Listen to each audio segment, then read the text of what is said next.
구조 속에 내 모습 정말 행복하겠죠.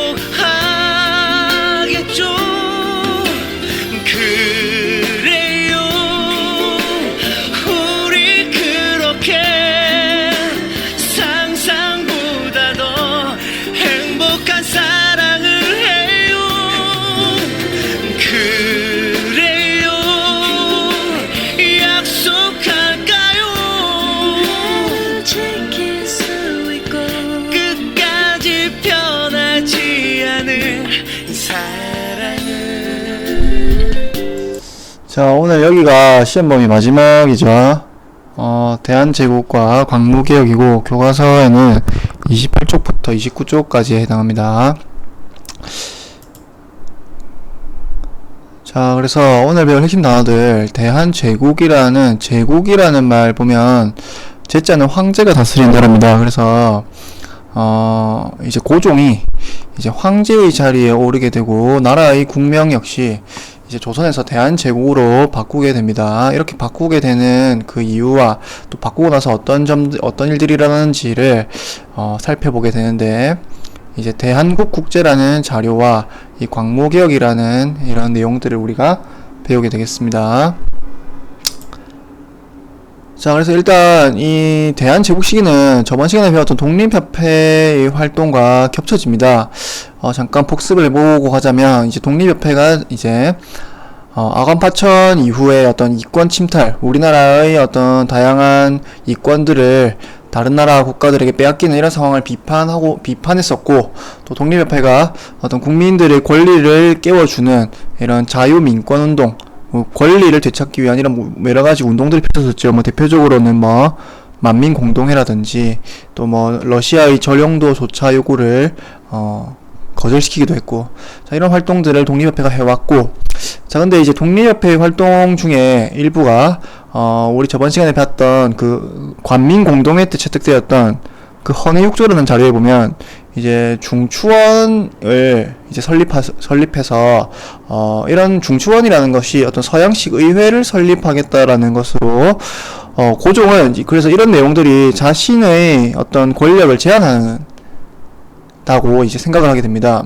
이제 독립협회 활동이 점점 지나치게 고종 자신의 권력을 침해하다 보니까 이제 고종이 여기에 불만을 품고 이제 해산을 시키게 되었는데, 자, 이 대한제국이라는 설립된 자체는 이제 독립협회 활동과 겹쳐집니다. 아관파천이 이제 1896년 2월에 우리가 러시아 공사관으로 고종이 거처를 옮기게 되었고, 96년 7월 정도에 이제 독립협회가 설립됩니다.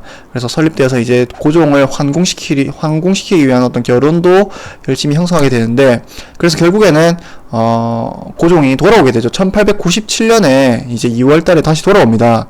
러시아 공사관에서 나와서. 자, 그래서 공사관에 나와서 이제 돌아오고 나니까 어떤 자주국으로서의 어떤 자주성이 굉장히 훼손되었죠. 사실 우리가 다른 나라의 보호를 받다 보니까. 그래서 이런 땅에 떨어진 나라의 위신을 세우고 어떤 독자성을 갖춘 어떤 국가로서 만방에 이제 알리기 위해서 스스로 황제의 자리에 고종이 오르게 되고, 또 스스로 황제국을 선포하게 됩니다. 그래서 이제 황제가 다스린다는 나라의 의미에서 대한제국이라는 국명을 선택하게 되는 것이고요. 자, 그래서 이 대한제국을 설립하게 되었는데, 이제 이 고종의 생각을 알아보기 위해서 이 대한국국제라는 이 대한제국의 헌법입니다. 헌법. 자, 이 대한국국제는 교과서에는 실려있지 않은데 선생님이 이 자료를 보여주고 시험에 낼 겁니다. 이거.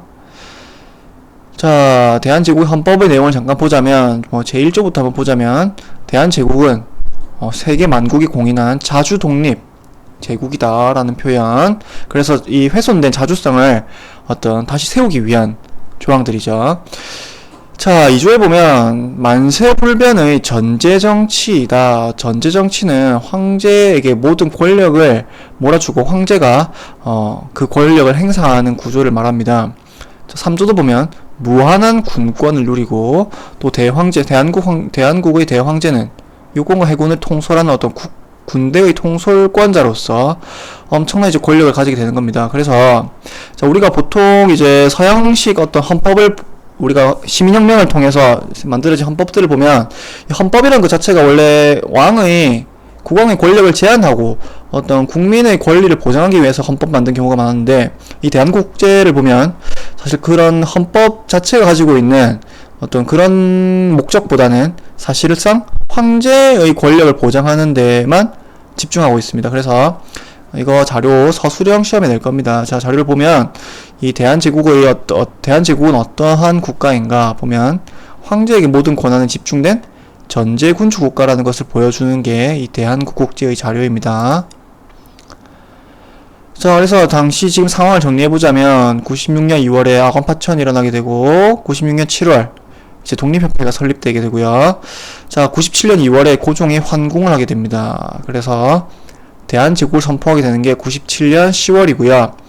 자, 다양한 독립협회 활동이 이어지다가 1898년 12월에 이 독립협회가 해산을 당하게 됩니다. 그리고 1899년에 대한국국제라는 자료가 발표되게 되는데, 여러분이 뭐 연도 같은 거, 월 같은 거 알 필요 없습니다. 알 필요 없고 단지 이 사건들이 하나하나의 어떤 연관을 가지고 이 순서가 중요합니다. 인과관계와. 그래서 이런 것들 잘 외워두면 좋겠습니다. 자, 그리고 광무라는 거는 이 대한제국의 연호입니다, 연호. 자, 그래서 이 대한제국의 개혁을 광무개혁이라 부르는데, 당시 이제 대한제국이 들어서고 나서 여러가지 근대적 제도나 기술 개혁, 또 뭐 산업 분야, 교육 분야 등의 어떤 근대화에 이제 많은 노력을 해왔는데, 일단 광무개혁의 원칙에 보면 구본신참회라는 단어를 여러분이 기억해야 되는데, 이 구자는 옛 구자입니다. 옛 구자. 그래서 옛 것을 근본으로 하는데 이제 새로운 것을 참조를 하겠다. 그래서 옛 것을 근본으로 하겠다가 이제 구본신참회라는 원칙 중요하고요. 그 다음에 지계라는 거 시험에 많이 나옵니다. 지계라는 거. 자, 우리가 이 우리나라 고대 국가로부터 이제 쭉 이어지는 사상 중에 왕토 사상이라는 게 있습니다. 왕토 사상은 뭐냐면 이 우리나라 전체 영토는 다 원래 누구 거냐면 왕의 것이라고 생각하는 게 왕토 사상입니다. 그래서 우리가 왕의 토지를 빌려짓기 때문에 그 세금을 바치게 이때까지 여러 가지 다양한 세금을 바쳐오는 거죠. 자, 근데 이제 근대적 토지 소유권, 이거는 개인의 사적 소유권을 인정하는 겁니다. 그래서 우리가 국왕의 토지를 빌리는 것이 아니라 어떤 남에게 침범 당하지 않는 나만의 소유권을 인정하는 게 되는 것이 이 지계라고 하는 것이, 이걸 국가가 인정해 주는 겁니다. 이 토지 소유권을. 그래서 이 지계라는 자료, 이 교과서에 등장하는 자료입니다. 잘 봐두시고요. 근대적 토지 소유권을 국가에서 승인하는 중요한 자료가 되겠습니다. 그래서 이 토지 소유권에서도 점점 근대적인 모습이 나타나고 있다라는 거. 자, 근데 이제 광무개혁의 한계로는 이제 황제권 강화에만 초점을 맞추어서 국민의 권리를 보장하는 데에는 소홀하게 되었다라는 점. 그 다음에 두 번째, 역시 많은 이권들, 철도 구설권이라든지 금강치굴권 같은 많은 이권들을 지켜내지는 못했다라는 이런 한계점을 가지고 있고요. 이런 것들 서술형 시험에 출제하도록 하겠습니다. 여기까지고 실제 수업 시간, 여기까지가 시험 범위입니다. 열심히 보고